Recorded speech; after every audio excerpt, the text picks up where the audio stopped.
The Wild Life of Clara Schumann by Hannah Klein.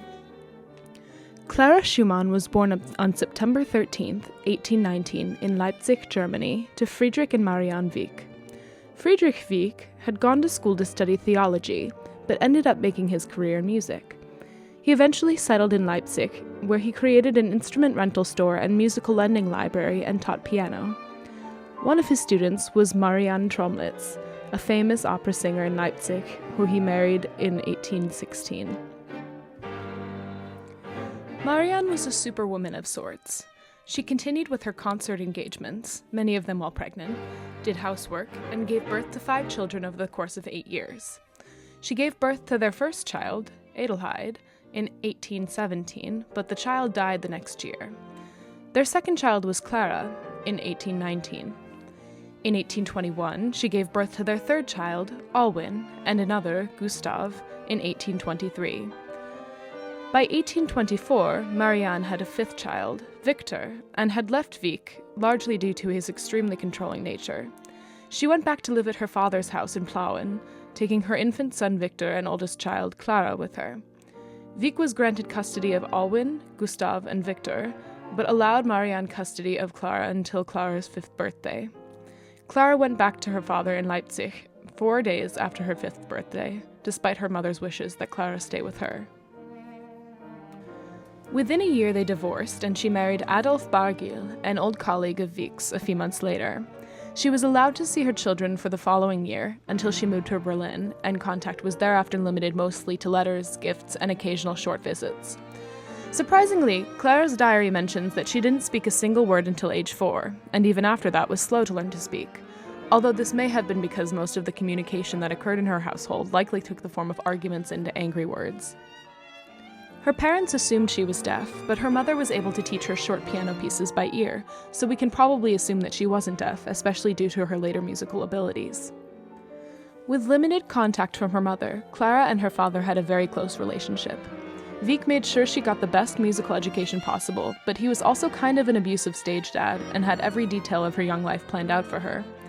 Clara received piano lessons from her father and studied violin, music theory, and some composition with the best teachers in Leipzig, Dresden, and Berlin, and until her 19th birthday, her father acted as her manager. From ages 8 to 21, she had attended over 40 opera performances, according to her diary. As intensive and extraordinary as her musical education was, especially for her gender at the time, Wieck didn't make her non-musical education a priority by any stretch. She attended school with reduced hours for less than 2 years, and she didn't really have any friends her own age growing up. When Clara was 8 years old, he made her start a diary which he used as a teaching and communicating tool. He read every entry and curiously wrote many entries himself in the first person, writing as if he were Clara. From correspondences between Wieck and his second wife, Clementina, there's evidence that he saw Clara's career as his own career and often lost himself in Clara's success.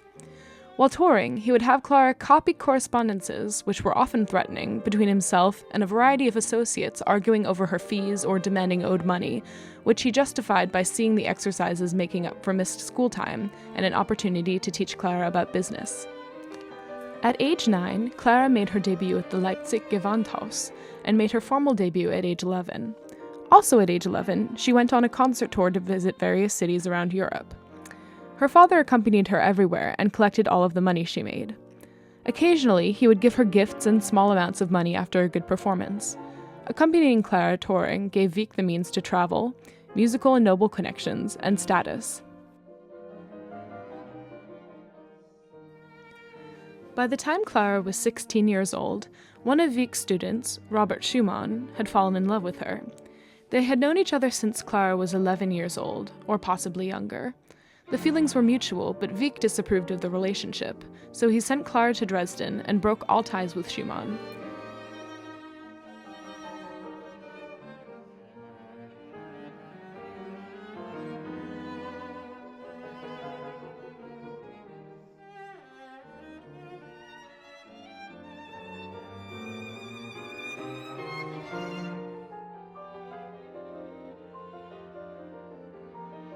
In the meantime, Clara and Schumann secretly sent letters to each other through an intermediary.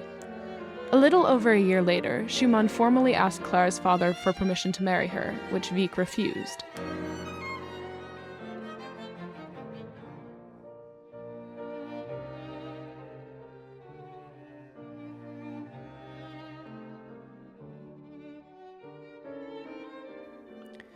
When she was 18, Clara performed several recitals in Vienna, for which she received rave reviews. At age 19, in 1839, Clara made the decision to do a concert series in Paris. Her father refused to accompany her and wouldn't let her nanny go with her either. A young woman that Clara did not know was hired to chaperone her, named Mademoiselle Claudine Dufour.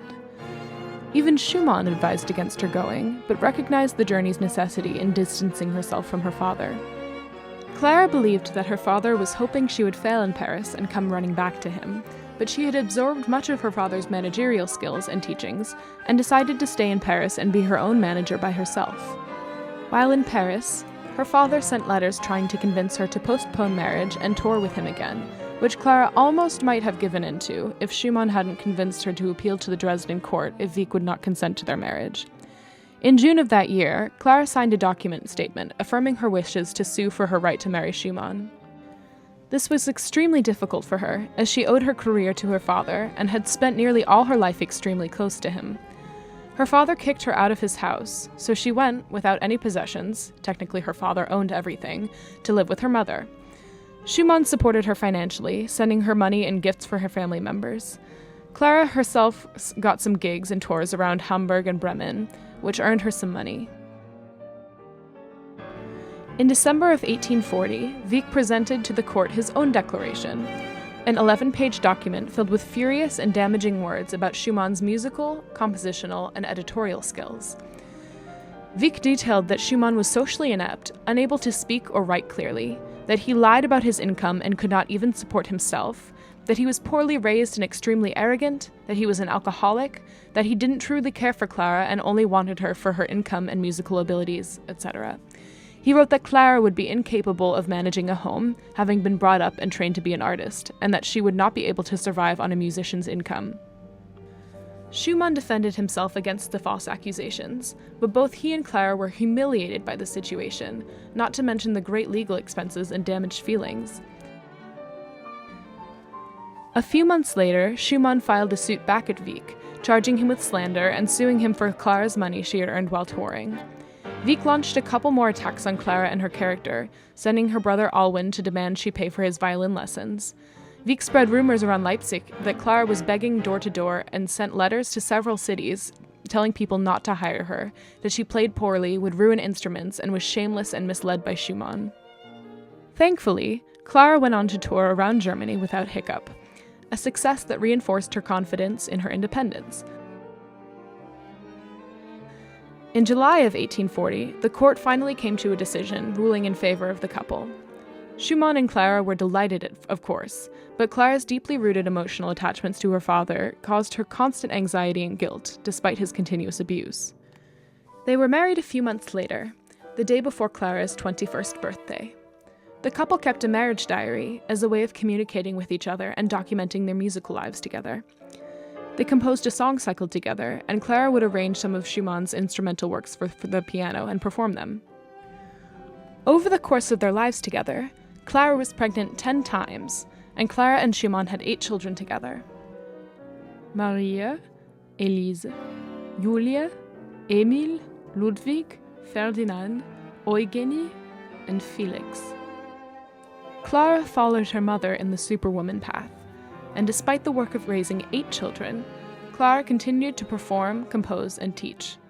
Their son, Emil, died in 1847 at age 1.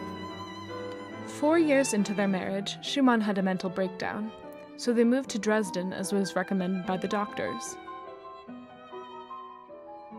By 1854, Schumann's mental illness had grown worse, and he attempted suicide by jumping into the Rhine.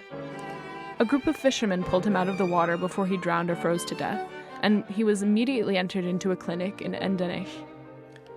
Schumann's doctors believed him to be dangerous, so Clara was not allowed to visit him for about 2.5 years.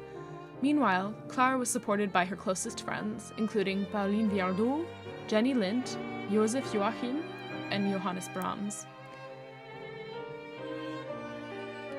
Clara did not see Schumann again until a few days before his death in 1856, when Clara was 37.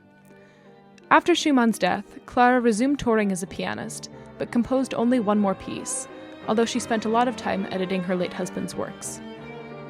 Her daughter, Julia, died in 1872, leaving behind 2 children. Clara became the principal piano teacher at the Hochkonservatorium in Frankfurt in 1878, while still continuing to perform. In 1879, her 25-year-old son Felix died, leaving behind his 2 children for Clara to raise, as he was no longer married. In 1891, her son Ferdinand died at 42. Ludwig, another one of her sons, inherited Schumann's mental health issues and was institutionalized. Clara gave her last public concert in 1891, at age 72, but continued teaching until her death on May 20th, 1896. In later life, she became deaf and needed a wheelchair as well. She died from a stroke and was buried next to Schumann at Bonn's Alte Friedhof. For so many reasons, Clara was an exceptional figure in musical and Western history in general. She had a difficult life and was a female concert instrumentalist in a time when pretty much the only public female performers were singers. She was one of the first pianists to perform by rote memory, not relying on sheet music, which arguably really took musical performance to the next level.